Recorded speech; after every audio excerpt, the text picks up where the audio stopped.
quand même dire que le chercheur, c'était Bruno Duchesne et que l'enseignant, c'était Patrick Marcollet.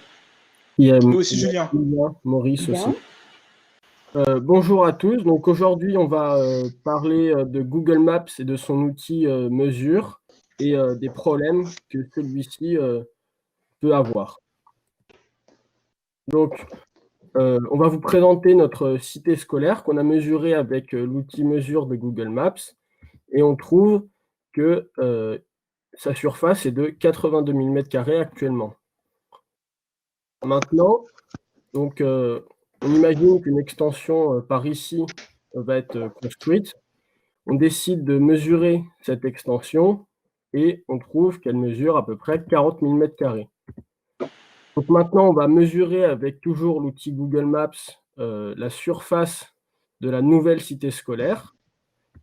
Et donc on devrait trouver 122 000 m². Pourtant, Google Maps nous affiche que l'aire est seulement de 47 000 m². Notre objectif ici va donc être de comprendre pourquoi Google Maps affiche cette valeur. Et donc, on va schématiser la situation sur le logiciel GeoGebra. Et donc, on va prendre en tant que référence un repère hors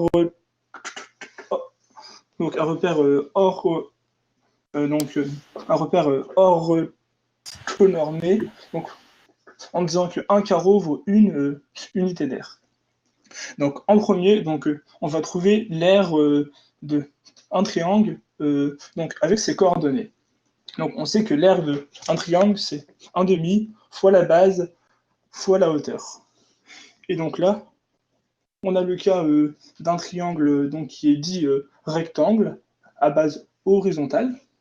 Donc ici, notre base, c'est A1, A2. Donc, avec la formule, c'est x2 moins x1. Et donc, ici, la hauteur, c'est A1, A3. Donc, notre hauteur, c'est y3 moins y1. Et donc, l'aire de ce triangle-là, c'est 1/2 fois x2 moins x1 fois y3 moins y1. Maintenant, donc, on va essayer de se placer dans un cas un peu plus général, on va dire. Et donc, on va essayer de voir donc, comment est-ce qu'on peut modifier un triangle en partant d'un triangle rectangle à base horizontale, tout en conservant son aire. Et on a remarqué que lorsqu'on déplace ici le point A3 suivant la direction A1, A2, eh bien la hauteur ne change pas et la base ne change pas. L'aire est donc conservée. Et en appliquant ce principe, on va essayer maintenant de faire l'opération dans le sens inverse, c'est-à-dire de passer d'un triangle tout à fait quelconque comme ici, et en déplaçant le point A2 puis le point A3, à se ramener à un triangle rectangle à base horizontale. Donc là, on trace la droite qui est parallèle à A1, A3 qui passe par A2, et on déplace le point A2 suivant cette droite pour le ramener ici, de sorte à ce qu'il ait la même ordonnée que le point A1. Et ensuite, on fait la même chose avec le point A3 pour qu'il ait la même abscisse que le point A1. On obtient donc ce triangle et calculer l'aire du premier triangle revient en fait à calculer l'aire du triangle A1, A2', A3'. On va donc maintenant calculer les coordonnées du point A2'. Donc, pour ce faire, on va calculer une équation cartésienne parallèle à A1, A3 et passant par A2 grâce au vecteur directeur. Si vous voulez, tous les détails des calculs sont dans notre texte. On obtient cette équation cartésienne de droite. Maintenant, on va faire en sorte de calculer l'abscisse du point A2' de telle sorte que son ordonnée soit égale à l'ordonnée du point A1. Ça revient donc à résoudre ce système d'équations. et le point A3, donc ses coordonnées, ça va être x1, y3 tout simplement.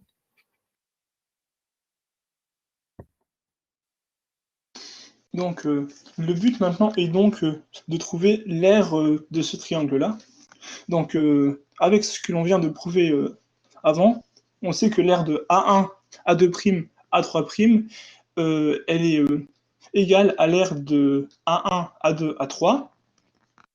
Donc, du coup, la base devient x2' moins x1, et donc la hauteur devient y2' moins y1. Et donc, on remplace ça dans la formule, et avec un peu de calcul, on trouve cette formule-ci. Donc, on peut maintenant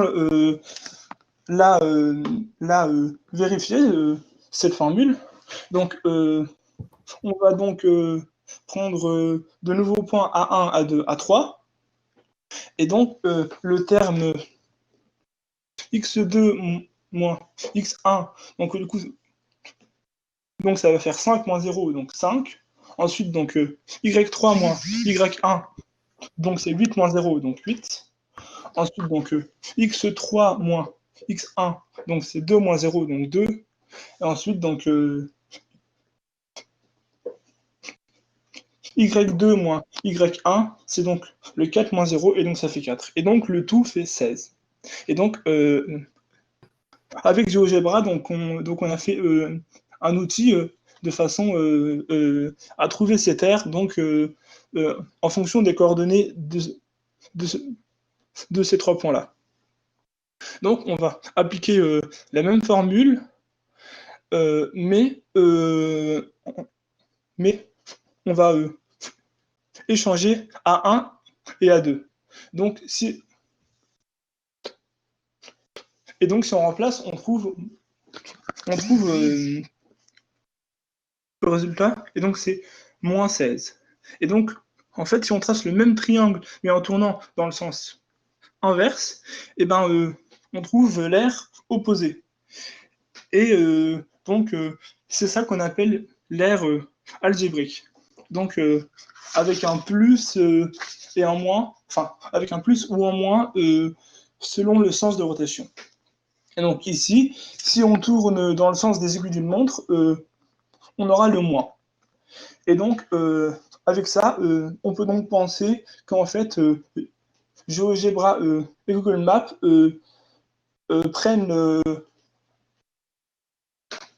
utilisent en fait la même méthode, mais en appliquant une valeur absolue. On va donc maintenant essayer de voir comment GeoGebra et Google Maps, surtout, vont faire pour calculer l'aire d'un polygone quelconque. Donc, sachant qu'ils calculent l'aire de triangle, eh bien, on va essayer de trouver une décomposition algorithmique qui permette de décomposer n'importe quel polygone en triangle. Donc, la décomposition qu'on a trouvée consiste à partir d'un point, puis aller au suivant et encore au suivant, donc ici A1, A2, A3, puis revenir à A1. Ensuite, donc de A1 jusqu'à A3, puis à A4. On fait ça ainsi de suite jusqu'à A1, A9, A10, et on obtient un exemple de décomposition en triangle. On va passer cette fois-ci avec un polygone non convexe. Donc on applique la même méthode, on part de A1 puis A2 jusqu'à A3 et on revient. On obtient le triangle A1, A2, A3 qui a une aire de 8. On fait ainsi de suite. Et ensuite, on fait A1, A5, A6. Vous avez remarqué ici, on a tourné dans un sens différent. Et ce triangle a une aire géométrique de 4.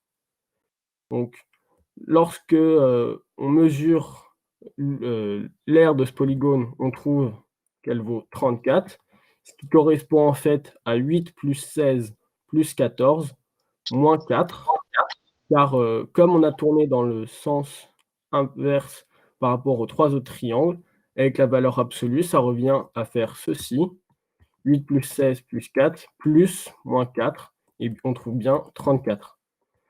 On a déduit donc que la méthode de Google Maps consiste à additionner les aires algébriques et ensuite d'appliquer une valeur absolue au résultat obtenu. Donc, on retourne à Bichat. Donc, on va donc schématiser la situation donc, avec GeoGebra. Donc, avec ce polygone-là, on va donc le diviser en différents triangles. Et donc, on voit qu'en fait, le triangle A1, A2, A3 et le triangle A1, A3, A4 leur R vaut 8. Ensuite, donc, le triangle A1, A4, A5 vaut 0. Ensuite, donc, celle de A1, A5, A6 et celle de A1, A6, A7 vaut 6. Donc, si on fait la somme de toutes ces aires, on doit avoir une aire de 28. Or, l'aire affichée, elle vaut seulement 4. Donc, c'est là que on peut se mettre à calculer les aires algébriques. Et donc, en faisant les aires algébriques, donc, on trouve que donc, l'aire de A1, A2, A3, elle vaut moins 8. L'aire de A1, A3, A4, elle vaut moins 8. L'aire de A1, A4, A5, elle vaut 0. Et donc, l'aire de A1, A5, A6 et l'aire de A1, A6, A7, elle vaut le plus 6. Et donc, là, on change de signe, c'est parce qu'en fait, on a changé de sens de rotation. Et donc, au total, donc, du coup, ça fait un total de moins 4. Et donc, si on met une valeur absolue, donc ça fait 4. Et donc, on comprend bien qu'en fait, donc, du coup, le GeoGebra et le Google Maps appliquent la même méthode de calcul d'air. Et donc, on comprend qu'en fait, que c'est donc là l'origine de ce bug.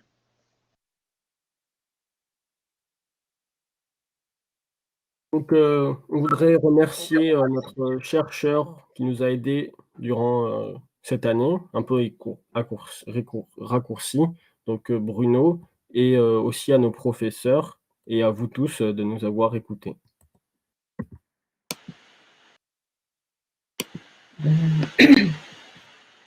Eh bien, merci.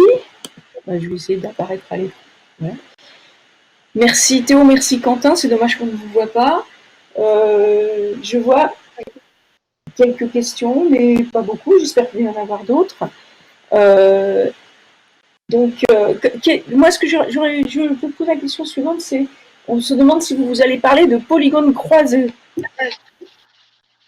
Est-ce que vous voyez dans quelle catégorie vous pourriez mettre ça, les polygones croisés? Les polygones croisés, en fait, donc on va additionner. Donc en fait, les triangles, comme ils vont se recroiser, eh bien, d'où le nom, eh bien, on va compter 2 fois l'aire d'un triangle, par exemple, une étoile. Eh bien, on va compter 2 fois l'aire du pentagone qui est à l'intérieur. D'accord. Et, alors la question qu'on vous pose, c'est est-ce que vous auriez une méthode à proposer pour calculer sans erreur les aires avec Google Maps ou avec GeoGebra?